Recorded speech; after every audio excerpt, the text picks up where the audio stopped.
at the start. We can just kind of do. Yes, now it's recording again. Yeah. So don't touch it.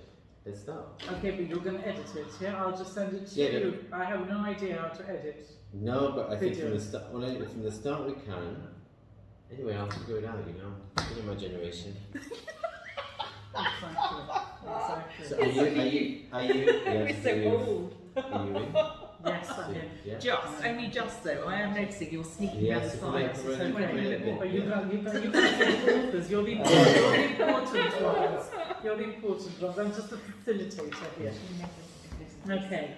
So so Janice and David, you put together this amazing talking toolkit for GibSams. Yeah. You know, so why you guys, for starters?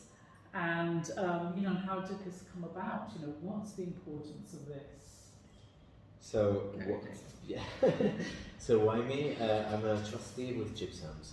So I've been with the charity for about a year. I've been responsible for a lot of the content that we put out on our social media. I've been liaising with fundraisers, with the community over the last year, and I felt that there was a bit of a kind of a need for something to get people talking, to tool people up, and how to have some conversations. And that's when Janice came along. And I am a mental health first aid trainer, so I train the trainers, and I go into the companies to talk about anything and everything health and wellbeing related, because we need to be talking about this stuff. There's a huge number of people that are struggling with their mental wellbeing, and yet it's often a conversation that we can't have, or we feel really nervous to have. So this is very much set up so that it makes it easy, and it gives you a step-by-step guide, and it talks about the things to avoid and things that you can do, and it is just about having a conversation. So is it that bad really that we don't know how to have those difficult conversations? I mean, what are we getting wrong? I mean, I get this, I think this is amazing, but generally speaking, what have we been getting so wrong all this time, or majority of people get so wrong? I think one of the things that we will often try to do is fix it. So if somebody comes to us and says that they're struggling, and we say, well, what you need to do is, and actually that's often not the case. That might work for you, but there's absolutely no guarantee it's going to be the answer for them. So it's about learning to actively listen, and I think that's very much in this report. I think it's at the core is that element of fixing. It's natural, you want to, someone's telling you a problem, you want to fix it. Like for example, I couldn't find some milk from the shop. Well, did you try the other shop? Yeah. That's a very basic way to look at it, but I think it also shows that I'm trying to fix your problem. I'm not necessarily trying to listen to you, and I think active listening is at the core of this as well. So the steps on how to do it. So basic one would be that if you're going to talk to a friend or loved one, a colleague, you may have noticed they're not being themselves lately. If you're going to make space for that conversation, make sure you're present. Make sure you've made the time for it. That you have your phone on. That you are present. And I know there's more tips as well. Yeah, properly listening. So you absolutely have to put your phone down, face down, or preferably in your bag, somewhere away, and actually make the time to really listen. And also think about confidentiality. So if, for example, they have children in the background, then maybe now is not the time to broach the conversation. Whereas you pick your moment. So the same with if it's in a workplace, then is there enough privacy to actually say that you're concerned to somebody? Oh, that's interesting. For a place like Gibraltar, where a small community, there's always this concern about people are going to find out, the embarrassment factor. So it's how do you create that safe space for somebody and make them feel comfortable that obviously you're not going to go and share that with anybody else, because the gossip element obviously I think is something that scares a lot of people in Gibraltar. I agree. It is about normalising the conversation. We need to be having this conversation. Mental health is not something that I have and you don't. It's something every single one of us has. And we've all got physical health, we've all got mental health. It's part of being a human being. And there are going to be days when my mental health is better than others because I'm human. so it's really about normalising the conversation and making sure we can all talk about it. And if you've been off work sick with COVID, I would happily talk to you about that.